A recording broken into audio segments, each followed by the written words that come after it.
Yeah, my name is Jeffrey Hancock.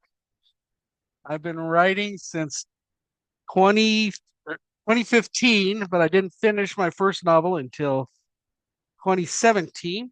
I write urban fantasy.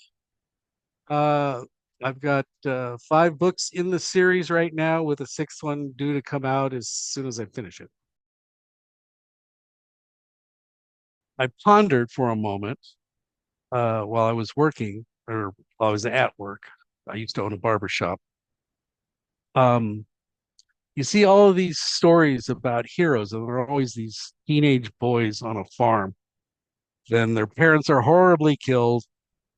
The classic, I forget his name now, but Campbell, you know, yeah, yeah. Anyways, I thought, what if a man doesn't get his call to adventure until he's married and has a child?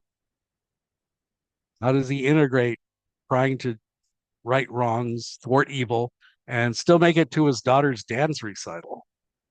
So the his family has definite roles in the book. Everybody has their actual own arc. Um, he has a wife. Her name is Charlotte. My hero's name is Nathan Embers. His wife's name is Charlene, and his daughter name is Moraine, which he named after a character from the Wheel of Time series. Now, I named the character that name because I wanted to base her loosely on my daughter, who is named Moraine, but only loosely. What? Oh yeah, it's kind of a funny story that my wife and I were trying to decide on names when she was pregnant, and the only female name that really came to mind was Moray, because we were both reading the novels at the time. We could not think of a male's name, and because we wanted to do it old school, because we're old, uh, and not know the gender of our baby before she was born. So when she was, oh, there's Moraine. So it's kind of funny. And she's really lived up to that name. You can't. There isn't a balance. There's priorities.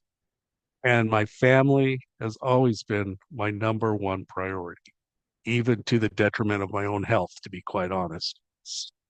Going to work even though I shouldn't and stuff like that. The typical boomer uh, mindset of, you take care of your family first. Um, and then, interacting and all that. I was lucky my first two, three books, I was able to write at work. I owned my own barber shop, and I was never the most busiest barber, never wanted to be. Uh, and so I'd sit there typing away on my computer. I prefer typing it, and can't imagine way back in the day when they would write them out longhand. That just, of course, they learned cursive back then. Writing emotional scenes, to be quite honest, because while there are, I put my emotions into it, it's not necessarily based on actual events in my life, but some things just, you know, birth of your child, the threat that she might die, stuff like that. In the first novel, Nathan deals with the death of his unborn son that he didn't even know his wife was pregnant. And the doctor was an arrogant ass. And Nathan kind of loses a little bit of control, to be quite honest. He doesn't kill him. The most fun I had writing a scene was when uh, Nathan is being interrogated by the police because they think he shot his wife, or he's in league with the guy who did shoot his wife. That a deal went down wrong and she got in the way, and he he telling him, nope, it's not me. I didn't do a damn thing. Uh, he gets a little under control or out of control. In the course of the first book, he decides not to become a murderer. The police officers go to get some paperwork for him to sign. And all of a sudden, he hears the voice and then the body of uh, a cop that he was friends with who had died several weeks before. And Nathan discovers that he can speak with the dead.